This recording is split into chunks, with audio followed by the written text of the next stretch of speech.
It was supposed to be just a quick fix before her job interview.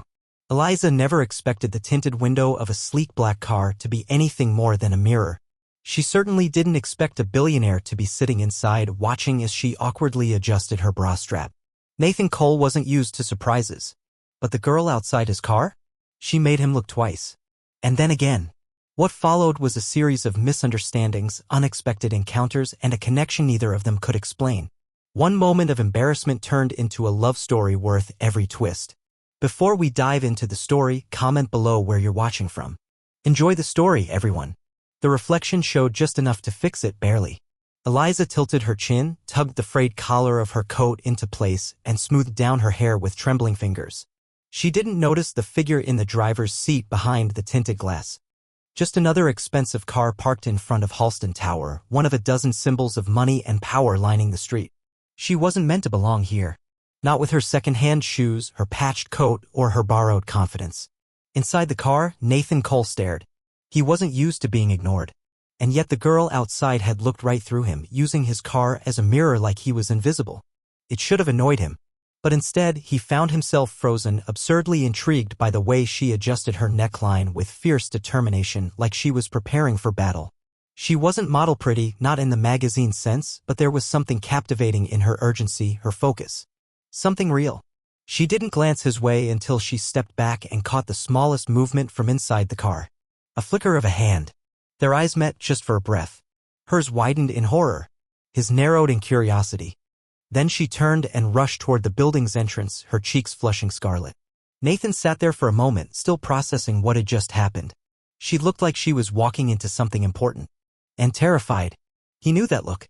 He had worn it once, long ago, before the world called him ruthless and forgot he ever had something to prove. Inside the lobby, Eliza tried to calm her heartbeat. She gave her name to the front desk clerk with as much steadiness as she could muster. Her voice cracked on the ebons. She coughed to cover it. Eliza Hartley, here for the assistant coordinator interview, she said. Floor 29, the woman replied politely. They're running about 10 minutes behind. Elevators to your left. Eliza nodded, the relief making her dizzy. She had 5 minutes to breathe. 5 minutes to not think about the fact that she just used someone's car as a makeshift mirror and that someone had been sitting inside. She hoped to God he wasn't someone important. She couldn't afford to make that kind of mistake today. The elevator was mirrored on all sides. Of course it was. She stared at herself under the harsh lighting. Dark jeans that weren't technically dress code. A gray blouse she'd ironed within an inch of its life. Hair pulled back in a tight bun that somehow made her cheekbones too sharp. She looked tired, older than 26, and absolutely out of place in a building where even the air smelled like it had a private investor. When the elevator stopped, she stepped out into a minimalist reception space so silent she could hear her own footsteps. A woman with a headset gestured for her to wait. Eliza sat stiffly on the edge of a white leather bench and clutched her folder like it held the last of her dignity. Nathan Cole walked into the lobby 5 minutes later, still distracted by the image of the girl in the coat. His assistant trailed behind him, rattling off his afternoon schedule. He waved her off without really listening. Then his eyes landed on the girl again. She didn't see him. Of course it was her. She was seated across the lobby, knees pressed together, hands clenching a folder. Same coat, same tension in her shoulders, same quiet fire in her expression as she looked down at her lap and muttered something under her breath. His first instinct was to walk away. He didn't have time for curiosity, but something about her, her sheer audacity, her nerves, her presence, pulled at him in a way he didn't recognize. He changed direction. Eliza didn't hear him until it was too late. You forgot to thank the mirror, a voice said. She froze. Slowly, she lifted her gaze. Him. The man from the car. In a suit that fit like it had been made for him, which it probably had. His expression was unreadable, his tone almost amused. Almost. I didn't realize, she began, standing too quickly and nearly dropping her folder. I noticed, he said, deadpan. She opened her mouth, closed it again, and then finally managed, sorry. I didn't mean to, it was just, I needed a reflection and… He held up a hand, silencing her. Relax. You weren't the strangest thing I saw this morning. Eliza blinked. That's comforting. Depends on your standards. Before she could reply, his assistant caught up to him. Mr. Cole, the investor meeting was moved to 3 o'clock. The CFO is waiting in your office. He nodded once, then glanced back at Eliza. Good luck with whatever you're here for. She stared at him as he walked away. Mr. Cole? As in Cole and Kingsley, the name stamped all over the building? Oh no. Her stomach twisted. She had just fixed her bra strap in front of the CEO. She sat back down, trying not to scream. When her name was finally called, Eliza walked into the interview room with her spine straight and her soul slightly detached from her body. She forced a smile, answered every question with the calm of someone suppressing a panic attack, and willed herself not to think about Nathan Cole. It didn't work. Eliza didn't remember walking out of the building. She floated. Or maybe stumbled. Either way, the city felt louder than before, and the cold air hit her like a slap. The entire interview had passed in a blur. She wasn't even sure what she'd said. Had she answered the salary question with "surprise me"? Had she referred to team collaboration as controlled chaos? Maybe. Probably. And all the while, her brain kept repeating one humiliating fact. You adjusted your bra in front of a billionaire. Nathan Cole's face had stayed imprinted in her mind, not just the expensive suit or the impossible jawline, but the quiet sharpness in his eyes. The way he looked at her like he was studying an abstract painting. Like she didn't quite fit into the frame. She barely made it to the subway before collapsing onto a plastic seat. Her phone buzzed in her pocket. A message from her roommate, Sasha. Did you survive? Are you famous yet? Eliza didn't answer. The next morning, she went back to her routine. Coffee from the corner cart, a waitressing shift at the diner, and another stack of job listings folded into her purse. She didn't expect a callback. People like her didn't get jobs in glass towers. They got, "We appreciate your interest" emails and second-hand uniforms. But at exactly 9:47 a.m., her phone rang. Miss Hartley? A voice said. This is Claire from Cole and Kingsley. Mr. Cole has reviewed your interview file and would like to speak with you directly. Are you available to come in today? She froze mid-step. I'm sorry. Did you say Mr. Cole? Yes. He'll be free at noon. Her heart thudded. Why would the CEO want to speak to her? Was this punishment for the window incident? A formal rejection? A lawsuit for smudging his car with her fingerprints? Still, she heard herself say, I'll be there.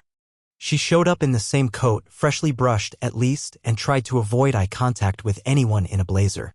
At the front desk, the receptionist didn't even flinch. Mr. Cole is expecting you, she said, pressing a button. Take the private elevator to the 31st floor. Private elevator? This was bad. Terrible. This was the kind of invitation you got before being blacklisted from the industry for life. The doors slid open to reveal an office that felt more like a museum, steel, glass, and silence. She stepped out cautiously, her boots making the faintest noise on the polished floor. Then he appeared. Nathan Cole stood at the far end, behind a desk that overlooked the entire skyline. He didn't look up right away, just signed something with a sleek pen and handed it to a woman beside him. The assistant nodded and left. Now it was just the two of them. You showed up, he said, finally looking at her. Eliza forced a smile. Hard to ignore a summons from the top floor. I wasn't summoning you. I asked to meet you. She stepped closer. Why? He didn't answer immediately. Instead, he walked to a small seating area and gestured for her to sit. Coffee? He asked. She stared. Are you offering or testing my skills? A flicker of amusement crossed his face. You really don't filter anything, do you? Not when I'm panicking. He handed her a cup anyway. She took it, mostly to keep her hands from shaking. I read your file, he said, settling across from her. You have no formal degree, inconsistent job history, and a resume held together with sheer optimism. And yet, he paused, you made an impression. She took a sip, then said carefully, because I used your car as a dressing room? No, he said slowly. Because you didn't flinch. Most people either beg or bluff in an interview. You seemed like you were just trying to survive. Because I was. Exactly. He stood again, moving to the window. I need an assistant, he said, his voice lower now. Someone who can handle chaos. Someone not afraid to speak when something's wrong. Someone real. Eliza blinked. You want to hire me? I want to try working with you, he corrected. 3-week probation. If you survive that, we'll talk long-term. She opened her mouth. Closed it. Is that a yes? He asked, turning back to her. It's a tentative yes, pending emotional breakdown. That's the most honest answer I've gotten all week. She couldn't tell if he was mocking her or admiring her. Maybe both. But she nodded anyway. Okay. When do I start? Tomorrow. 7 a.m. Don't be late. Got it. As she walked to the elevator, she felt his eyes on her the whole time. Outside the building, she didn't smile. She laughed. Then panic hit again. What the hell had she just agreed to? The next morning was a mess. Her alarm didn't go off. She spilled oatmeal on her blouse. The subway stalled underground for 10 agonizing minutes. By the time she ran into the lobby, she was breathless, red-faced, and 2 minutes late. She half expected to be fired on the spot. Instead, she was met by Nathan's assistant, who wordlessly handed her a sleek black tablet and said, "He's in a mood. Good luck." Oh, perfect. The office was already buzzing. Emails flew in faster than she could track. Meetings overlapped. One executive threatened to quit over a scheduling error, another tried to reschedule a flight Nathan had refused to take in the first place. Eliza did what she could, took notes, sorted files, deflected passive-aggressive emails, and tried not to drown. Nathan barely looked at her all day. He gave instructions, precise and dry, then moved on. He didn't smile. He didn't explain. He just existed like a force of nature, sharp, cold, immovable. By 6 p.m., her brain felt like soup. As she stood by the window, trying to remember how to breathe, he spoke from behind her. "You made it." She turned. "That's a very low bar, mister." "Cole. Call me Nathan." She raised an eyebrow. "Is this part of the test?"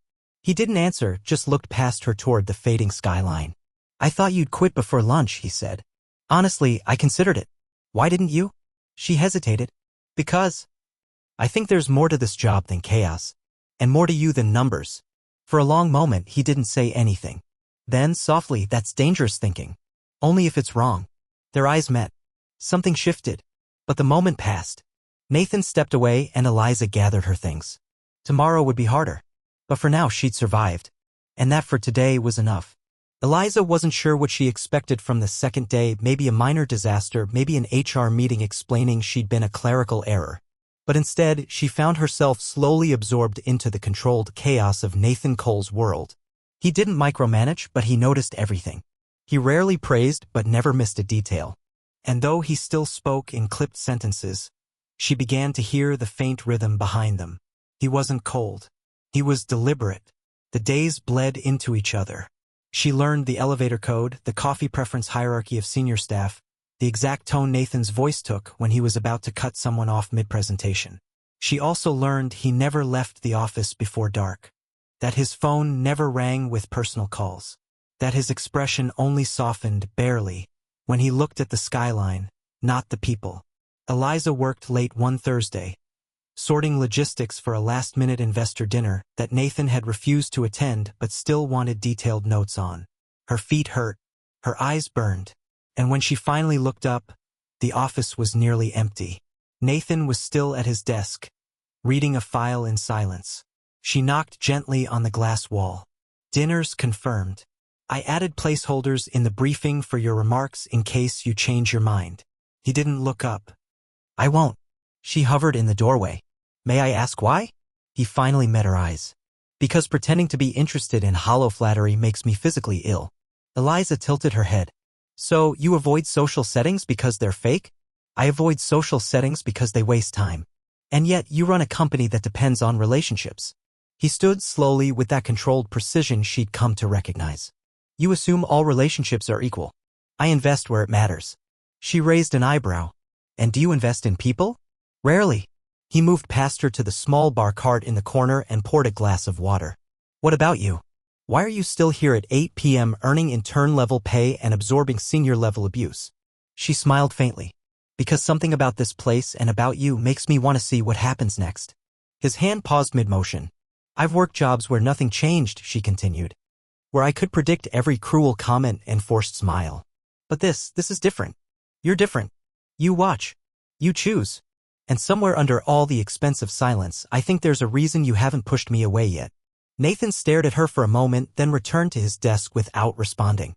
The next morning, she found an envelope on her desk. Inside was a revised contract, 3-month extension, higher pay, full benefits. No note. No explanation. She signed it without blinking. That weekend, Nathan didn't show up at the office. But his absence somehow felt more present than his actual company. Eliza went through the motions, cleared his schedule, reorganized 2 meetings, and had a silent standoff with the head of PR that ended with an apologetic email and a fruit basket. Then Monday hit like a storm. Nathan arrived with sharper edges. No greetings. No pauses. Only instructions. Eliza, cancel the Jefferson audit and redirect the filing to legal. Eliza, I want a report on employee attrition for Q4, but strip the fluff. Eliza, He didn't use her name before. Something was wrong. By mid-afternoon, she finally snapped. She followed him into his office and shut the door behind her. You're punishing me. He turned, startled. Excuse me. You're snapping at me like I broke something, but I didn't. So either I did something that upset you or something else is going on and I'm your emotional punching bag. His jaw tightened. Eliza, No. If you want an assistant who shuts up and smiles, you can find one. But if you want me, I come with questions. Silence stretched. Then he said, my father showed up this morning. Eliza blinked. You have a father? Everyone does. I just happen to keep mine at a legal distance. She sat slowly. And? He wants to meet. Talk. Discuss his new wife and why I should forgive a decade of silence. And you're not ready for that? I'm not interested in ghosts reappearing with gift baskets and guilt. She nodded. Understood. Still doesn't excuse taking it out on me. Nathan's mouth twitched, the closest thing to a smile she'd ever seen from him. Noted. They didn't speak for the rest of the day, but when she left, she found a small takeaway container on her desk. Her favorite dumplings from the place down the street. She didn't ask who ordered them. As the weeks passed, their rhythm sharpened. They argued. They challenged. They joked in the driest way possible. And somewhere between urgent meetings and paper jams, something unspoken began to build. It came to a head on a Friday evening. She had stayed late again. He had too. Again. He walked past her desk, paused, then asked, have you ever been to the observatory? She blinked. The one on Grant Hill? He nodded. No, she said. It's usually for couples or tourists. Come with me. Her heart jumped. Now? He checked his watch. If we leave in 5 minutes, we'll beat traffic. She followed without thinking. The ride was quiet except for the soft jazz playing on the radio. Not his choice, she suspected, probably some driver's default setting, but neither of them changed it. At the observatory, they didn't talk much. Just stood at the edge of the platform looking up at a sky full of artificial stars projected through the dome. It's not real, Eliza said. No. But sometimes illusions are better than reality. She turned to him. Do you believe that? He looked at her, really looked. I used to. And now? I'm not sure. She didn't move. I think real is scary. But worth it. The distance between them thinned. Then he reached out slowly and brushed a strand of hair from her cheek. I see you, Eliza, he said quietly. Even when you think you're invisible. Her breath caught. And just as quickly, the moment broke. He stepped back. We should go. She followed, silent, heart racing. He didn't touch her again. But something had changed. And both of them knew it. Monday came with rain fitting somehow. Eliza arrived early, hoping for silence, but the office was already buzzing. Something had shifted. People walked faster. Phones rang longer. She didn't know what had happened, but it felt like the sky was about to fall. She found out during the executive meeting at noon. Nathan stood at the head of the glass table, arms folded, face unreadable. An internal file was leaked, he said. Details on the Kingsley merger proposal, numbers, projections, private correspondence. Eliza's stomach turned. That leak came from inside my department, he continued. And until I know who handed it over, everyone on this floor is under review. The air went still. Back at her desk, Eliza replayed everything she'd done the past week. She hadn't touched the merger file. She didn't even have clearance. Still, a sick weight settled in her chest. That afternoon, she was called into Nathan's office. His expression was cold again, colder than she'd seen in weeks. Eliza, he said, gesturing to a chair. She didn't sit. I need to ask you something directly, he continued. Did you access the Kingsley documents? No, she said too quickly. I don't even have the password for that drive. He nodded, but his eyes didn't soften. Someone used your terminal. Her blood went cold. What? At 6:14 p.m. Friday. Someone logged in under your credentials and copied a set of files. I wasn't even. I left before 6. I know. Her voice trembled. Then you know it wasn't me. I believe that, he said quietly. But this won't look like that to the board. She swallowed. So what happens now? I'll handle the board, he said. But the PR fallout is coming. And they'll want someone to blame. He didn't say it, but she heard it anyway. I need you to stay invisible for a while, he said. Don't speak to press. Don't respond to emails that don't come from me directly. Just stay close. I'll fix this. Her chest ached. Will I lose my job? Not if I can help it. She nodded. Okay. But when she stepped out of his office, the hallway felt colder. Eyes followed her. Whispers swirled behind her back. By the end of the day, her inbox had shrunk to silence. Her phone didn't ring once. And when she left, Nathan didn't say goodbye. Days passed in limbo. Eliza came to work, kept her head down, drank lukewarm coffee, and tried not to unravel. But silence was louder than accusations. And Nathan? He became a ghost. In meetings, he avoided her eyes. In the hallway, he passed her like she was just another shadow. Then came Thursday. She found a yellow envelope slipped under her door at home. No return address. No name. Inside, printouts of internal emails from her account. Drafted, scheduled, and sent over the weekend. They looked real. They weren't. Whoever had framed her knew exactly what they were doing. Her hands shook as she scanned the last page. A single line. Keep your head down, little mouse. Or next time, it won't just be your job on the line. She brought the papers to the office the next morning, clutching them like a lifeline. But Nathan wasn't there. His assistant said he was off-site with no further detail. So she waited. 3 hours. 5. By lunch, she snapped. She took the elevator to the executive garage, where she knew he parked. His car was there, of course. It was sleek, black, and far too familiar. She didn't wait. She stood in front of the hood until he appeared. He spotted her instantly, slowing his pace. I need to speak to you, she said. He looked exhausted. Eliza, eh? She held up the envelope. I was framed. Someone used my account. And they're threatening me. His eyes locked onto the papers.